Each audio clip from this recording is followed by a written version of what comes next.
Welcome है आज के वीडियो में, जहां हम एक और दिलचस्प टॉपिक को एक्सप्लोर करेंगे। 16 साइकी, एक मैसिव एस्टेरॉयड जो हमारे सोलर सिस्टम में एक बहुत ही फैसिनेटिंग ऑब्जेक्ट है। आज हम इसके बारे में जानेंगे। ये क्या है, इसकी खसूसियत क्या है और इससे हमें क्या सीखने को मिल सकता है। 16 साइकी हमारे सोलर सिस्टम के सबसे बड़े एस्टेरॉयड्स में से एक है। ये मार्स और जुपिटर के बीच एस्टेरॉयड बेल्ट में लोकेटेड है।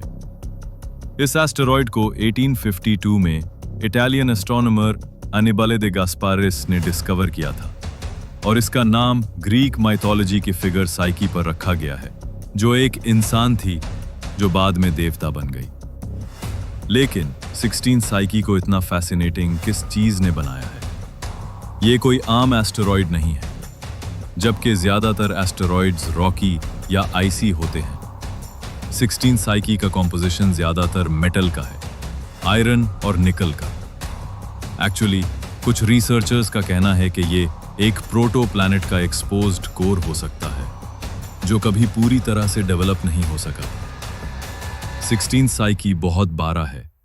इसका डायमीटर तकरीबन 225 किलोमीटर्स 140 माइल्स है, जो इसे एस्टेरॉयड बेल्ट के टॉप 10 सबसे बड़े एस्टेरॉयड्स में शामिल करता है। अगर आप इसे मून के साथ कंपेयर करें तो ये उसका एक छोटा सा छठा हिस्सा बन जाता है। इस एस्टेरॉयड का सरफेस मोस्टली मेटल से कवर्ड है, जो इसे दूसरे एस्टेरॉयड्स के कंपैरिजन में काफी डेंस बनाता है। जो बात 16 साइकी को और इंटरेस्टिंग बनाती है वो ये है कि इसका सरफेस काफी स्मूथ और फीचरलेस लगता है, जो इस बात को सजेस्ट करता है कि ये मेटालिक मटेरियल्स से बना हो सकता है, ना कि रॉक या आइस से। अब सबसे बड़ा सवाल जो 16 साइकी के बारे में है वो ये है कि इसका एग्जैक्ट कंपोजिशन क्या है। जबकि साइंटिस्ट्स का कहना है कि ये एक प्रोटो प्लैनेट का एक्सपोज्ड कोर हो सकता है, अभी तक हम पूरी तरह से कंफर्म नहीं कर सके। इसका मेटालिक कॉम्पोजिशन ये सजेस्ट करता है कि शायद ये एक पुरानी प्लैनेटेसिमल का हिस्सा हो, जो किसी ज़बरदस्त कोलिजन की वजह से अपने आउटर लेयर्स खो चुका है। कुछ साइंटिस्ट्स का ये भी मानना है कि 16 साइकी को स्टडी करके हम प्लैनेट्स के इनर कोर्स के बारे में डायरेक्ट इंफॉर्मेशन हासिल कर सकते हैं, जो कि हमारे लिए एक नया और वैल्यूएबल इंसाइट हो सकता है। 2022 में नासा ने साइकी मिशन लॉन्च किया था, जो इस एस्टेरॉयड को काफी करीब से स्टडी करेगा। नासा का स्पेसक्राफ्ट 2026 में 16 साइकी तक पहुंचने की उम्मीद रखता है और ये मिशन एस्टेरॉयड के कॉम्पोजिशन, स्ट्रक्चर और मैग्नेटिक फील्ड को स्टडी करेगा। हम एक्सपेक्ट करते हैं कि इस मिशन से हम बहुत कुछ सीख सकेंगे। लेकिन 16 साइकी को स्टडी करने से हमें क्या फायदा होगा? हम इस एस्टेरॉयड को स्टडी करके प्लैनेटरी फॉर्मेशन के प्रोसेस को समझ सकते हैं। साइंटिस्ट कहते हैं कि साइकी एक ऐसी चीज हो सकती है जो हमारी पुरानी प्लैनेट्स के कोर्स को रिप्रेजेंट करती है। हमारे पास अभी तक कोई डायरेक्ट तरीका नहीं है कि हम दूसरी प्लैनेट्स के कोर्स को स्टडी कर सकें, लेकिन 16 साइकी हमें एक आइडिया दे सकता है कि प्लैनेट्स का मेटालिक कोर कैसे बनता है।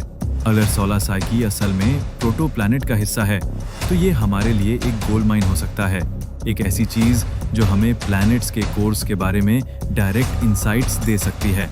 नासा के मिशन से हमें सोलर सिस्टम के अर्ली डेज और प्लैनेटरी फॉर्मेशन के बारे में बहुत कुछ सीखने को मिलेगा। 16 साइकी हमें मेटालिक कोर्स के फॉर्मेशन और प्लैनेट्स के स्ट्रक्चर के बारे में वैल्यूएबल इंफॉर्मेशन दे सकता है, जो अभी तक हमारे पास नहीं थी। अगर 16 साइकी के स्टडी से ये सब कुछ कंफर्म होता है तो हमारी अंडरस्टैंडिंग ऑफ प्लैनेटरी साइंस काफ़ी बदल सकती है। हम ये समझ सकते हैं कि प्लैनेट्स कैसे डेवलप होते हैं और ये भी कि हमारे अर्थ का कोर किस तरह से बना। तो ये थी 16 साइकी की कहानी, एक एस्टेरॉयड जो हमारे सोलर सिस्टम के ओरिजिन्स को समझने में मदद कर सकता है। इसकी यूनिक कॉम्पोजिशन और नासा के अपकमिंग मिशन के जरिए हम स्पेस और प्लैनेटरी साइंस के बारे में बहुत कुछ सीखने वाले हैं। वीडियो अगर आपको पसंद आई हो तो लाइक करें, कमेंट करें और सब्सक्राइब करना ना भूलें। मिलते हैं नेक्स्ट वीडियो में, तब तक के लिए खुश रहिए और आसमान की तरफ देखते रहिए।